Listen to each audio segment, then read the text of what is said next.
ವೀಕ್ಷಕರೇ, ಸುಡಾನ್ ಎಂಬ ದೇಶದಲ್ಲಿ ಈಗ ಪ್ರತಿದಿನ ನೂರಾರು ಜನರು ಸಾಯುತ್ತಿದ್ದಾರೆ.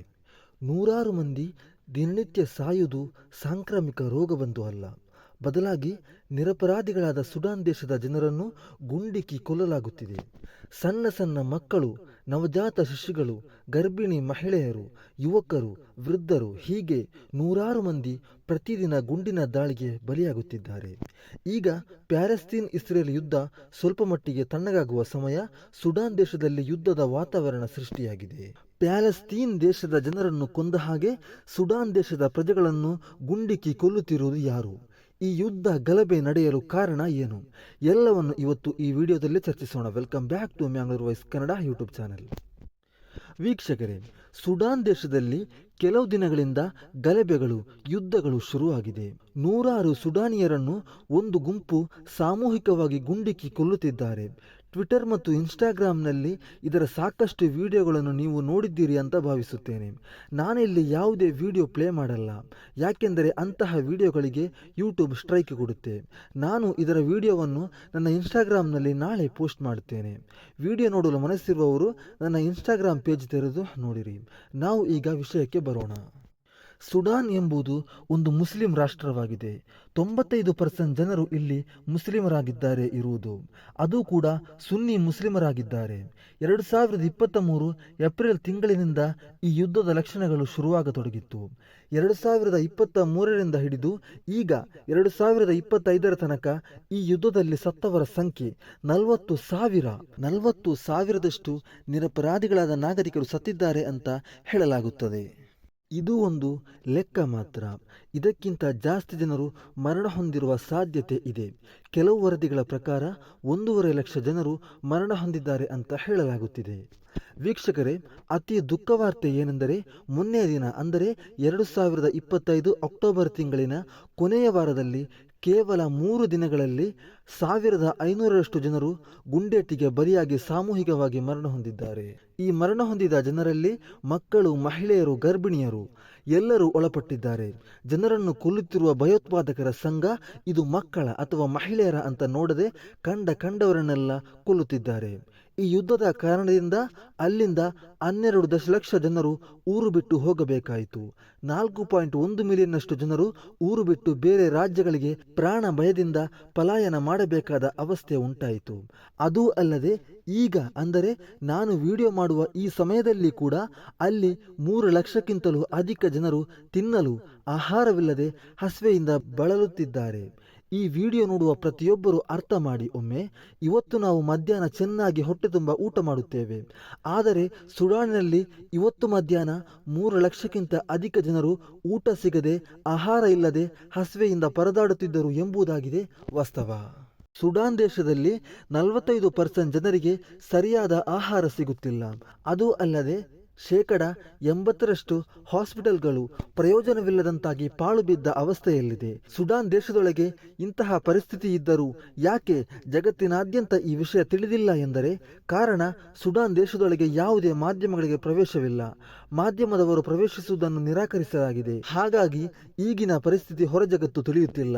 ಮತ್ತೆ ಹೇಗೆ ಈಗ ಕೆಲವು ವಿಷಯಗಳು ತಿಳಿಯುತ್ತಿದೆ ಅಂತ ನೀವು ಕೇಳುವುದಾದರೆ, ಸುಡಾನ್ ದೇಶದಿಂದ ಪಲಾಯನಗೈದು ಹೊರಬಂದ ಜನರು ಮತ್ತೆ ಈಗ ಸುಡಾನಿಗಳನ್ನು ಕೊಲ್ಲುತ್ತಿರುವ RSF ಎಂಬ ಸಂಘ ಹೊರಬಿಡುತ್ತಿರುವ ಕೆಲವೊಂದು ವಿಡಿಯೋ ಕ್ಲಿಪ್ಗಳು ಮತ್ತು ಸ್ಯಾಟಲೈಟ್ ಫೋಟೋಗಳಿಂದ ಅಲ್ಲಿನ ವಿಷಯಗಳು ಮೆಲ್ಲ ಹೊರ ಜಗತ್ತು ತಿಳಿಯುತ್ತಿದೆ. ವೀಕ್ಷಕರೇ, ಇನ್ನು ನಾವು ಈ ಯುದ್ಧ ನಡೆಯಲು ಕಾರಣ ಏನು ಎಂದು ನೋಡೋಣ. ಆಫ್ರಿಕಾದಲ್ಲಿ 3ನೇಯ ಅತಿ ದೊಡ್ಡ ದೇಶವಾಗಿದೆ ಸುಡಾನ್. ಇಲ್ಲಿಯ ಜನಸಂಖ್ಯೆ ಸುಮಾರು 5 ಕೋಟಿಯಷ್ಟು ಇದ್ದಾರೆ. ಇದರಲ್ಲಿ 90% ಜನರು ಅರಬಿ ವಂಶಜರಾಗಿದ್ದಾರೆ. ಉಳಿದ 5% ಕ್ರಿಶ್ಚಿಯನ್ ಮತ್ತು ಇನ್ನುಳಿದ 5% ಜನರು ಪ್ರಾದೇಶಿಕ ಧರ್ಮ ಅನುಸರಿಸುವವರಾಗಿದ್ದಾರೆ. 1956ರಲ್ಲಿ ಸುಡಾನ್ ದೇಶ ಸ್ವತಂತ್ರಗೊಂಡರೂ ಸಮಾಧಾನದಿಂದ ಸ್ವಾತಂತ್ರ್ಯದಿಂದ ಬದುಕಲು ಸುಡಾನಿಯರಿಗೆ ಇದುವರೆಗೂ ಸಾಧ್ಯವಾಗಲಿಲ್ಲ.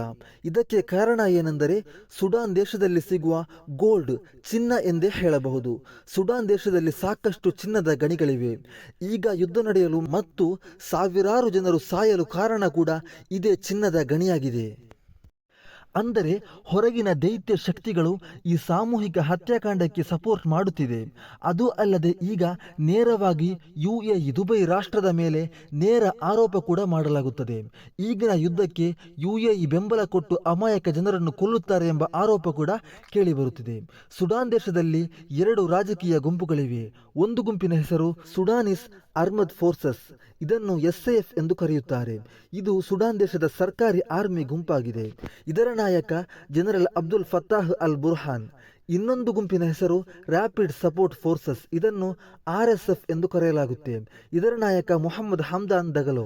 ಈ 2 ಗುಂಪುಗಳು ಅಧಿಕಾರಕ್ಕಾಗಿ ಕಚ್ಚಾಟ ನಡೆಸುತ್ತಿದೆ. ಅದು ಅಲ್ಲದೆ ಯುದ್ಧ ನಡೆಯಲು ಮುಖ್ಯ ಕಾರಣ ಏನೆಂದರೆ ಚಿನ್ನದ ಗಣಿಯಾಗಿದೆ. ಸುಡಾನ್ ದೇಶದಲ್ಲಿ ಅತಿ ಹೆಚ್ಚು ಭೂಮಿಯಡಿಯಲ್ಲಿ ಚಿನ್ನ ಸಿಗುತ್ತೆ. ಹಾಗಾಗಿ ಈ 2 ಗುಂಪುಗಳು ತನಗೆ ಅಧಿಕಾರವಿರುವ ಭೂಮಿಯಲ್ಲಿ ಮಾತ್ರ ಚಿನ್ನ ತೆಗೆದು ಮಾರಾಟ ಮಾಡಬಹುದು. ಹಾಗಾಗಿ ಇನ್ನೂ ಕೂಡ ನಮಗೆ ಹೆಚ್ಚು ಭೂಮಿ ಬೇಕು ಎಂಬ ಅತಿಯಾಸೆಯಿಂದ 2 ಗುಂಪುಗಳು ಪರಸ್ಪರ ಬಂದೂಕು ಹಿಡಿದು ಯುದ್ಧ ಮಾಡುತ್ತಿದೆ. SAF ಎಂಬ ಸೈನ್ಯ ಸುಡಾನ್ ದೇಶದ ಸರ್ಕಾರದ ಸೇನೆಯಾಗಿದೆ. RSF ಎಂಬುದು ಸುಡಾನ್ ದೇಶದಲ್ಲಿರುವ ಅರಬಿ ವಂಶಜರು ಕಟ್ಟಿಕೊಂಡ ಸೈನ್ಯವಾಗಿದೆ. ಈಗ ಸುಡಾನ್ ದೇಶದಲ್ಲಿ ಜನರ ಹತ್ಯಾಕಾಂಡ ಮಾಡುತ್ತಿರುವುದು RSF ಎಂಬ ಅರಬಿ ವಂಶಜರ ಗೋತ್ರವಾಗಿದೆ. ಸುಡಾನ್ ದೇಶದಲ್ಲಿ ಅತಿ ಹೆಚ್ಚು ಚಿನ್ನದ ಗಣಿ ಇದೆ. ಹಾಗಾಗಿ ಈ 2 ಗುಂಪುಗಳಲ್ಲಿ ಯಾವ ಗುಂಪಿನ ಕೈಯಲ್ಲಿ ಹೆಚ್ಚು ಭೂಮಿ ಇದೆಯೋ ಆ ಗುಂಪಿಗೆ ಧಾರಾಳವಾಗಿ ಹೆಚ್ಚು ಚಿನ್ನವನ್ನು ತೆಗೆಯಲು ಸಾಧ್ಯವಾಗುತ್ತೆ. ಹಾಗಾಗಿ ಈ 2 ಗುಂಪುಗಳು ನಮಗೆ ಇನ್ನೂ ಹೆಚ್ಚಿನ ಭೂಮಿ ಬೇಕು ಎಂದು ಈ 2 ಸೈನ್ಯಗಳು ಅಂತರ್ಯುದ್ಧ ನಡೆಸುತ್ತಿದೆ. ಈ ಕಾರಣದಿಂದ ಒಂದು ಸಾಮೂಹಿಕ ಹತ್ಯಾಕಾಂಡವೇ ಈಗ ಅಲ್ಲಿ ನಡೆಯುತ್ತಿದೆ. ಸುಡಾನ್ ದೇಶದಲ್ಲಿ ಅತಿ ಹೆಚ್ಚು ಚಿನ್ನದ ಗಣಿ ಇರುವುದು ಉತ್ತರ ಸುಡಾನ್ ಭಾಗದಲ್ಲಿ ಆಗಿದೆ. ಈ ಉತ್ತರ ಸುಡಾನ್ SAF ಸೈನ್ಯದ ಕೈಯಲ್ಲಿದೆ. SAF ಎಂಬ ಸೈನ್ಯ ಸುಡಾನ್ ದೇಶದ ಸರ್ಕಾರದ ಸೇನೆಯಾಗಿದೆ. ಆದರೆ ಈಗ ಉತ್ತರ ಸುಡಾನಿನ ದಾಹೂರ್ ನಗರದ ಅಲ್ ಹಾಶಿರ್ ಎಂಬ ನಗರವನ್ನು RSF ಆಕ್ರಮಿಸಿ ವಶಪಡಿಸಿಕೊಂಡಿದ್ದಾರೆ. ಈಗ ಹಲವು ಚಿನ್ನದ ಗಣಿ ಹೊಂದಿರುವ ನಗರಗಳು ಸರ್ಕಾರದ ಸೇನೆಯಾದ SAF ಕೈಯಿಂದ RSF ಎಂಬ ನರಹಂತಕರ ಗುಂಪು ವಶಪಡಿಸಿಕೊಂಡಿದೆ.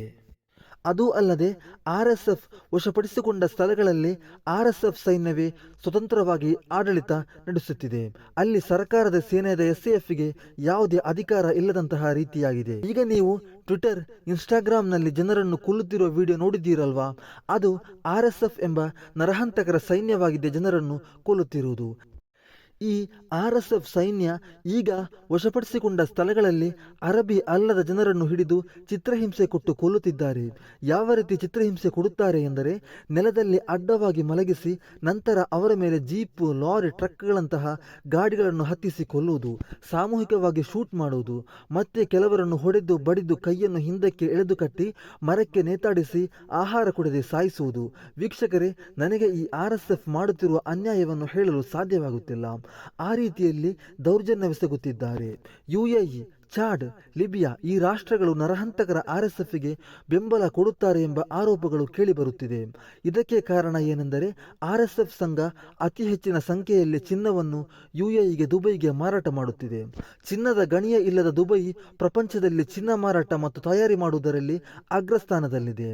RSF ಹೆಚ್ಚಿನ ಸಂಖ್ಯೆಯಲ್ಲಿ ಚಿನ್ನವನ್ನು UAEಗೆ ಮಾರಾಟ ಮಾಡುವ ಸಲುವಾಗಿ UAE ಕೂಡ RSF ಜೊತೆಗೆ ಈ ಯುದ್ಧದಲ್ಲಿ ಬೆಂಬಲ ಕೊಡುತ್ತಿದ್ದಾರೆ ಅಂತ ಹೇಳಲಾಗುತ್ತಿದೆ. ಆದರೆ ಈ ಆರೋಪಗಳನ್ನು UAE ತಳ್ಳಿ ಹಾಕಿದೆ. ನಾವು ಮಾನವರ ಪರ, ಅಕ್ರಮ ಅನ್ಯಾಯಕ್ಕೆ ನಮ್ಮ ಬೆಂಬಲ ಇಲ್ಲ ಎಂದು UAE ಹೇಳಿದೆ.